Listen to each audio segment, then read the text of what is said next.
बिस्मिल्लाहिर्रहमानिर्रहीम। शुरू अल्लाह ताला के नाम से जो नहायत मेहरबान और रहम करने वाला है।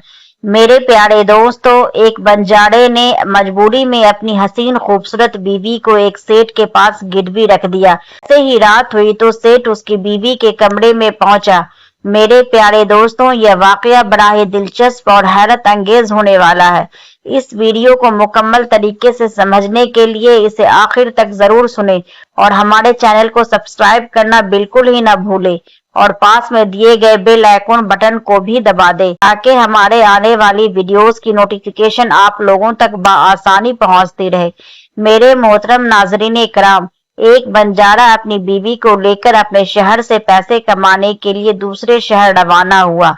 जब वह दूसरे शहर के करीब पहुंचा तो उन्हें रास्ते में कुछ डाकू मिल गए और उन डाकुओं ने उस बंजारा और उसकी बीवी के पास जो कुछ भी था वह सब लूट लिया और इस तरह बंजारे और उसकी बीवी को डाकुओं ने भिखारी बना दिया। इसके बाद वह डाकू वहां से फरार हो गए, लेकिन बंजारा और उसकी बीवी सब कुछ लूटने के बाद फिक्र में पड़ गए और सोचने लगे कि अब क्या करे, कहाँ जाए। एक अनजान शहर में दोनों का बुरा हाल हो गया, क्योंकि अनजान शहर में पैसे ही काम आता है। बंजारा अपनी हसीन बीवी को लेकर शहर की तरफ रवाना हो गया, लेकिन उसे यह फिक्र सता रही थी कि अब मैं क्या कारोबार करूंगा, पैसे तो मेरे पास नहीं है। वह इसी फिक्र में चला ही जा रहा था कि उसे शहर के बाहर एक फकीर दरवेश दिखाई दिया। वह बंजारा अपनी बीवी को लेकर फकीर की तरफ चल दिया। जब वह फकीर दरवेश के पास पहुंचा, फकीर को देखकर बंजारे ने सोचा, क्यों न इस फकीर को अपनी परेशानी बताऊं, शायद यह मेरी परेशानी का कुछ हल बता दे। यह सोचकर वह फकीर के पास पहुंच गया और बहुत ही आजिजी भरे अंदाज में उसने अपनी परेशानी उस फकीर को बताई और कहा, फकीर बाबा, डाकुओं ने हमारा सब कुछ लूट लिया है। अब कारोबार करने की बात तो बहुत दूर, हमारे पास खाने पीने के लिए भी कुछ नहीं है। अगर आप हमारा कुछ इंतजाम कर दे तो मैं आपको वापस लौटा दूंगा। फकीर को उस बंजारे पर बहुत तरस आया। फकीर बाबा ने कहा, बच्चे, मेरे पास तो कुछ भी नहीं है, लेकिन मैं एक ऐसे शख्स को जानता हूँ जो जरूरतमंदों को उधार देता है। आप दोनों उसके पास जाकर अपनी परेशानी बताओ, शायद वह तुम्हें कुछ पैसे दे दे। फकीर उन लोगों को सेठ के बारे में बताया और उसके पास भेज दिया। बंजारे की बीवी इतनी खूबसूरत थी जो कोई भी देखता देखता ही रह जाता। बंजारा अपनी बीवी को लेकर सेठ के पास पहुंच गया। सेठ ने जब बंजारन को देखा तो उस पर फिदा हो गया, लेकिन वह बंजारा इस बात से बिल्कुल बेफिक्र सेठ के सामने हाथ जोड़कर कहने लगा, सेठ जी, मुझे कुछ पैसों की जरूरत है। लेकिन सेठ एक उसूल वाला आदमी था। वह पैसे तो उधार देता था, लेकिन पहले कुछ सामान अपने पास गिरवी भी रखता था। सेठ ने कहा, पैसे तो मैं तुम्हें दे दूंगा, लेकिन तुम्हारे पास गिरवी रखने के लिए क्या है? अब बंजारा सोचने लगा कि उसके पास कुछ भी तो नहीं है। थोड़ी देर सोचने के बाद उसने आजिजी से कहा, सेठ जी, मेरे पास गिरवी रखने के लिए कुछ भी नहीं है। सेठ ने कहा, देखो भाई, इस तरह मैं आपको एक आना भी नहीं दे सकता, यह मेरा उसूल है। बंजारा फिर सोच में पड़ गया। कुछ देर सोचने के बाद सेठ ने कहा, सेठ जी, आप मेरी बीवी को गिरवी रखकर मुझे कुछ रकम दे दीजिए। मैं इन पैसों से कारोबार करके जल्दी ही आपको रकम ब्याज सहित अदा कर दूंगा और अपनी बीवी को ले जाऊंगा। तब तक मेरी बीवी आपके दिए हुए पैसों में आपके पास मेरी अमानत रहेगी। सेठ तो यही चाहता था। सेठ ने जब बंजारा की बात सुनी तो वो बहुत खुश हो गया और पैसे देने के लिए तैयार हो गया और पैसे के बदले में बंजारे की बीवी को अपने पास गिरवी रख लिया। जैसे ही आधी रात का वक्त गुजरा, सेठ बंजारे की बीवी के कमरे में पहुंचा। यह देखकर बंजारे की बीवी के पैरों के नीचे से जमीन निकल गई। वो डर के मारे सहम गई और उससे कहा, खुदा के लिए मेरे कमरे से निकल जाओ। लेकिन सेठ कहाँ मानने वाला था और उस औरत से कहने लगा, खुदा ने तुम्हें इतना खूबसूरत बनाया है। इसके बाद कहा, अब तुम उस नादान बंजारे को भूल जाओ, अब तुम हमेशा के लिए मेरी हो जाओ। जब बंजारा सेठ के पास अपनी बीवी को छोड़कर सेठ से कर्ज लेकर कारोबार करने के लिए चला गया, बंजारे ने उन पैसों से प्याज का कारोबार शुरू कर दिया। वो कम दामों में किसानों से प्याज खरीदता और दूसरे जरूरतमंद लोगों को महंगे दामों में बेच देता। इस तरह बंजारे ने उन पैसों से बहुत ही जल्द खूब दौलत इकट्ठा कर ली और कुछ दिनों बाद बंजारा सेठ के पास पहुंचा और कहने लगा, सेठ जी, आप अपना हिसाब करके मुझे अपनी रकम ले लीजिए और मेरी बीवी को मुझे वापस लौटा दीजिए। अब इतनी खूबसूरत बीवी को कौन वापस करे? सेठ ने बंजारे से कहा, भाई क्या बताऊं, आज से 2 महीने पहले की बात है। तुम्हारी बीवी अचानक बीमार पड़ गई और बीमारी के कारण तुम्हारी बीवी की मौत हो गई। मैंने तुम्हारी बीवी का बहुत ही इलाज करवाया, अच्छे से अच्छा हकीम को दिखाया, लेकिन मैं फिर भी तुम्हारी बीवी को नहीं बचा सका। बंजारे ने जब सेठ के मुंह से यह सुना तो दिल पकड़ कर बैठ गया और बहुत दुखी हो गया और फिर थोड़ी हिम्मत बांधकर सेठ से बोला, सेठ जी, जो होना था वह हो गया, शायद यही मेरे नसीब में लिखा हुआ था। अगर वह मेरे साथ रहती तो उसकी मौत आती, क्योंकि होनी को कौन टाल सकता है। फिर भी आप अपने पैसे मुझसे ले ले ताकि मैं इस बात से बेफिक्र हो जाऊं कि मैंने अपना कर्ज चुका दिया है और अपनी बीवी को गिरवी रखने की लत से खुद को बचा लिया है। बंजारे की बात सुनकर सेठ बोला, नहीं भाई, अब मैं तुमसे पैसे कैसे ले सकता हूँ? जब मैं तुम्हारी अमानत ही तुम्हें नहीं लौटा सकता तो अपना कर्ज वापस लेने का मुझे कोई हक नहीं है। बंजारे ने बार बार सेठ से अपना कर्ज वापस लेने की गुजारिश की, लेकिन सेठ नहीं माना। उसके बाद उसका उदास होकर बंजारा वहां से चला गया। रास्ते में फिर उस जगह पर पहुंचा जहां पर उसकी मुलाकात उस फकीर से हुई थी। हमेशा की तरह फकीर अपने चबूतरे पे बैठे हुए थे। बंजारा भी वहां जाकर चुपचाप बैठ गया। फकीर दरवेश ने जब बंजारे को देखा तो उसे पहचान लिया और उसका हालचाल पूछने लगा। बंजारे ने पूरा मामला फकीर को बता दिया। वह फकीर दरवेश बहुत तजुर्बेकार आदमी था। बंजारे की बात सुनकर फकीर ने कहा, बंजारे भाई, उस सेठ ने तुम्हारे साथ धोखा किया है। तेरी बीवी अभी बिल्कुल सही सलामत जिंदा है। तेरी बीवी को उस सेठ ने अपने घर में छुपा लिया है। अब ऐसा कर यहाँ के बादशाह के पास चला जा और बादशाह के दरबार में जाकर सुल्तान से गुजारिश करना कि बादशाह सलामत मेरी बीवी को सेठ से वापस दिलवा दो, क्योंकि यहाँ का सुल्तान बहुत ही अक्लमंद, बहादुर और होशियार है। वह जरूर तेरी बीवी को उस सेठ पर जोर डालकर दिलवा देगा। अब तो दरबार में ही तुम्हारा फैसला होगा। फकीर दरवेश की बात मानकर बंजारा बादशाह के दरबार में पहुंच गया और बादशाह के दरबार में पहुंचकर बादशाह से इंसाफ मांगने लगा कि बादशाह सलामत मेरी बीवी को सेठ से मुझे दिलवा दीजिए। बादशाह ने सेठ को बुलवाया और पूछा, यह क्या सच कह रहा है?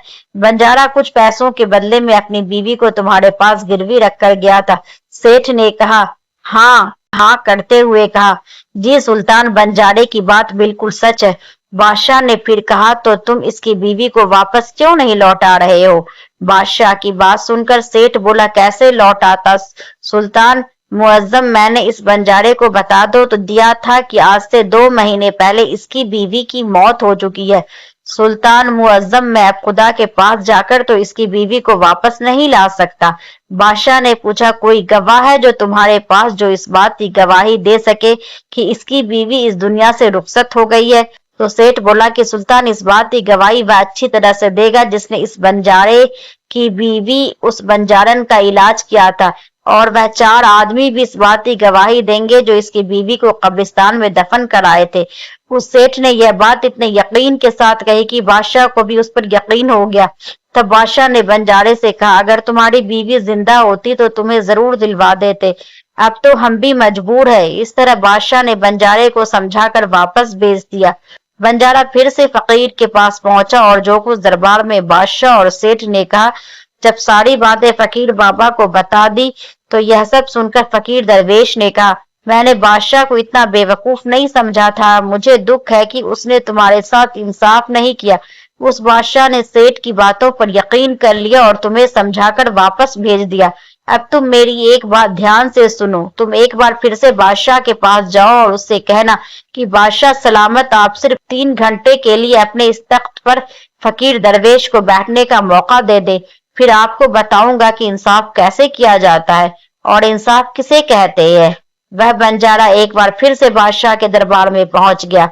जैसा उस फकीर दरवेश ने कहा था, उसने बादशाह से वही कुछ कहा। बादशाह ने बंजारे की बात सुनी तो यह सुनकर बादशाह ने कहा, मुझे 3 घंटे के लिए तख्त छोड़ने में कोई परेशानी नहीं है। यदि ऐसा करने से तुम्हें इंसाफ मिल जाएगा तो मैं 3 घंटे के लिए अपना तख्त छोड़ दूंगा। तुम उस फकीर को दरबार में बुला लाओ। बादशाह की यह बात सुनकर बंजारा फकीर के पास गया और फकीर को दरबार में ले आया। अब फकीर दरवेश दरबार में पहुंच गए तो बादशाह ने अपना तख्त छोड़ दिया और तख्त पर बैठते ही फकीर के सामने सेठ को हाजिर किया गया। फकीर ने सेठ से पूछा, 2 महीने पहले जब बंजारे की बीवी का इंतकाल हुआ तो इसका कोई सबूत तुम्हारे पास है? सेठ ने कहा, हाँ मेरे पास गवाह मौजूद है। फिर बादशाह ने फकीर को हुक्म दिया कि गवाह हाजिर किया जाए। फकीर के हुक्म पर सेठ के गवाह पेश किए गए। सबसे पहले फकीर ने उस हकीम को बुलाया जिसने बंजारे की बीवी का इलाज किया था। फकीर ने उससे मालूम किया, क्यों भाई, आप ही इस बंजारे की बीवी का इलाज किया था? हकीम बोला, जी मैंने बंजारे की बीवी का इलाज किया था। हकीम की बात सुनकर फकीर बोला, अच्छा हकीम जी, मुझे यह बताओ कि तुम बंजारे की बीवी का इलाज करने के लिए सेठ के घर जाते थे या फिर बंजारे की बीवी इलाज करवाने के लिए तुम्हारे पास आती थी? बादशाह बने फकीर की बात सुनकर हकीम बोला, बादशाह सलामत, सेठ जी मेरे पास खुद आकर दवा ले जाते थे। फकीर बोला, यानी तुम यकीन के साथ नहीं कह सकते कि यह दवा सेठ बंजारे की बीवी के लिए ही ले जाता था या किसी और के लिए? फकीर की बात सुनकर वो हकीम बोला, यह बात मैं यकीन से नहीं कह सकता कि सेठ जी किसके लिए दवाई ले जाते थे, लेकिन सेठ जी मुझसे दवाई जरूर ले जाया करते थे।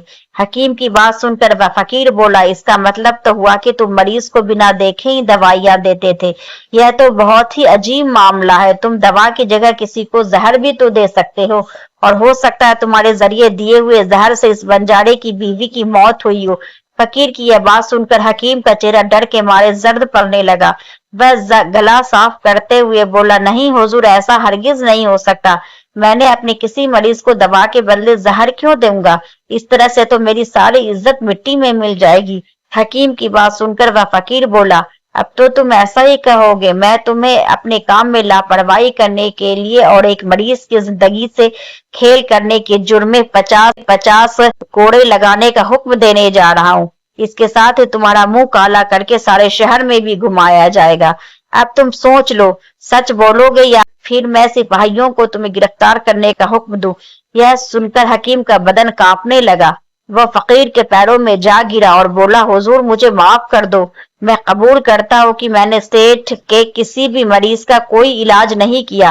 सेठ ने मुझे हजारों रुपये दिए थे और कहा था कि अगर गवाही की जरूरत पड़ी तो ऐसा कहकर उसके हक में गवाही दे दूं। बस मेरा यही गुनाह है, मैंने लालच में आकर इस सेठ की बात कबूल कर ली। बादशाह बने फकीर ने कहा, कुछ भी हो, तुमने गुनाह तो किया ही है, इसलिए मैं तुम्हें झूठी गवाही के इल्जाम में 10 कोड़े लगाने का हुक्म देता हूँ। फकीर के हुक्म को बादशाह के सिपाहियों ने फौरन पूरा किया। फकीर को पकड़ लिया और भरे दरबार में उसे कोड़े लगाने पड़े। पहला कोड़ा लगा ही कि वह जोर से चिल्लाया और कहने लगा, सुल्तान मुअज्जम, मुझ पर रहम कीजिए, मैं मर जाऊंगा। हर कोड़े के साथ उसके गले से दर्द भरी आवाजें निकलने लगी। हकीम के साथ ऐसा होते हुए देखकर सेठ के गवाह के तौर पर बुलाए गए उन चारों शख्स के कलेजे मुंह को आ गए जिन्होंने बंजारे की बीवी को कब्रिस्तान ले जाकर दफन करने की बात कही थी। अब वह बारी बारी उन 4 गवाहों की आई तो फकीर ने उनसे पूछा कि तुम लोगों का कहना है कि तुम चारों ने उस बंजारे की बीवी को जनाजे ले जाकर कब्रिस्तान में दफनाया था। मुझे यह बताओ, दफन करने से पहले मैयत को गुस्ल दिया जाता है, फिर उसे कफन पहनाया जाता है। इस दौरान क्या तुमने उस औरत की मैयत को देखा था? यह सुनकर उस सेठ के चारों गवाह कहने लगे, हुजूर उसका बदन तो हमने देखा ही नहीं था। जब सेठ जी ने जनाजा तैयार कर लिया उसके बाद ही हम उसे कब्रिस्तान ले गए और उसे दफना कर ले आए। उन चारों गवाह की बात सुनकर वह फकीर बोला, तुमने यह जानने की कोशिश नहीं की कि उस चारपाई पर मरा हुआ आदमी लेटा है या जिंदा लेटा है? वह कहीं ऐसा तो नहीं किसी जहरीले चीज से बेहोश करके उसे चारपाई पर लिटा दिया गया हो और तुम उसे कब्रिस्तान में ले जाकर दफना कर आ गए हो? यह तो एक बहुत बड़ा जुर्म है, इसके लिए तुम लोगों को मौत की सजा दी जा सकती है। वह चारों गवाह हकीम की पिटाई देख चुके थे, वे खौफजदा हो गए। अब उन्हें फकीर के मुंह से मौत की सजा की बात सुन ली, उन सभी के हाथ पांव मानो बिल्कुल ही ठंडे पड़ गए। जैसे ही फकीर ने सेठ की तरफ देखा तो सेठ का चेहरा बाहर से बड़ा फीका पड़ गया था। फकीर ने सेठ से कहा, सेठ जी तुम्हारे पांचों गवाह की तो पहले ही हवा निकल गई है, अब तुम बताओ कि किसकी मर्जी के खिलाफ किसी की बीवी को जबरदस्ती अपने घर में रखने के जुर्म में तुम कौन सी सजा पाना पसंद करोगे। फकीर की बात सुनकर सेठ का चेहरा एकदम से पीला पड़ गया, उसके मुंह से बोली नहीं निकल रही थी। बादशाह ने फकीर से कहा, इससे पहले कि मैं तुम्हें 10 साल की सजा दे दूं, अभी भी वक्त है, तुम इस बंजारे की बीवी को दरबार में हाजिर करो। बादशाह के डर से सेठ ने फौरन अपने गुलामों को घर भेजकर बंजारे की बीवी को दरबार में हाजिर कर दिया। ने बंजारे को उसकी बीवी सौंप दी और सेठ को झूठी गवाही के जुर्म में 5 महीने के कैद की सजा सुना दी गई। चारों गवाहों को 100 कोड़े मारने की सजा दे दी गई, जिन्होंने बंजारी की बीवी का जनाजा कब्रिस्तान में ले जाने की झूठी गवाही दी थी। यह देखकर बादशाह हैरान रह गया और फकीर के सामने हाथ जोड़कर बोला, फकीर बाबा आप अनमोल है, आपने मुझे सिखा दिया कि इंसाफ कैसे किया जाता है। बादशाह की बात सुनकर फकीर बोला, सुल्तान मुअज्जम मेरी 3 बातें हमेशा याद रखना कि कभी भी इन 3 जगह पर अपनी बीवी को अकेला नहीं छोड़ना चाहिए। पहली जगह, अगर बीवी आपकी बीमार पड़ जाए तो ऐसी हालत में कभी भी उसको बीमारी में अकेले छोड़कर नहीं जाना चाहिए, क्योंकि जब कोई आदमी किसी औरत से शादी करता है तो शादी के वक्त वह कबूल करता है कि तेरे सुख दुख में तेरा साथ रहूंगा, इसलिए बीमारी की हालत में उसके साथ हमेशा बने रहिए और उसकी देखभाल कीजिए। जिस तरीके से बीवी अपने शौहर की खिदमत करती है, इस तरह से शौहर का भी हक बनता है कि जरूरत पड़ने पर अपनी बीवी की खिदमत करे। यह आपके अखलाक है और आपकी खुशहाली भी है। दूसरी जगह, आपकी बीवी पर कोई झूठा इल्जाम लगाता है तो ऐसी हालत में तुम्हें उसके साथ खड़े रहना चाहिए, क्योंकि एक लड़की अपने माँ बाप का घर इसी आस में छोड़कर आती है कि मेरा शौहर मुझे समझेगा और हर हाल में मेरा साथ देगा। इसलिए दुनिया वाले इस पर कोई झूठा इल्जाम लगा रहे हैं तो आपको अपनी शरीके हयात के साथ खड़े रहना चाहिए। ऐसे वक्त में उसको कभी भी अकेली नहीं छोड़ना चाहिए।